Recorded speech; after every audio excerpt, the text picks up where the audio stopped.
হেলে দুলে চলছে বাস, ট্রাক সহ ভারী যানবাহন। সড়কের খানাখন্দে কমে গেছে যান চলাচলের গতি, বাড়ছে দুর্ঘটনার ঝুঁকি।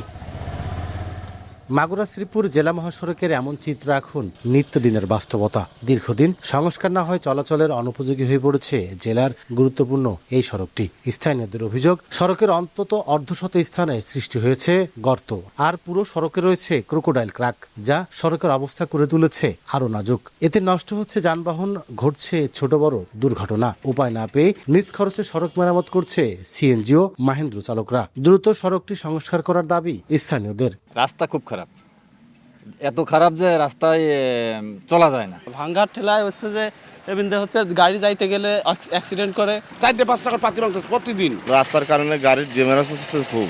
অসুস্থ যারা রোগী তাদের তো পরিবহনের তো যথেষ্ট সমস্যা হয়। রাস্তার এত বাজে অবস্থা যে বাচ্চাদের নিয়ে যে বাইক চালানো আর ধরে পিছনে বসে থাকাও কষ্ট। আমরা ড্রাইভাররা সব মিলিত হয়ে একজন 250 টাকা দিয়ে ওই লাটা আমরা গাড়ি নিয়ে এসে এই খোয়া বালি দিয়ে আমরা এরকম করে নিয়ে চালাচ্ছি নিজেরা।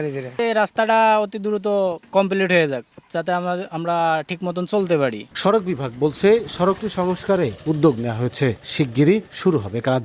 ইতোমধ্যেই ঠিকাদার নিয়োগ করা হয়ে গেছে।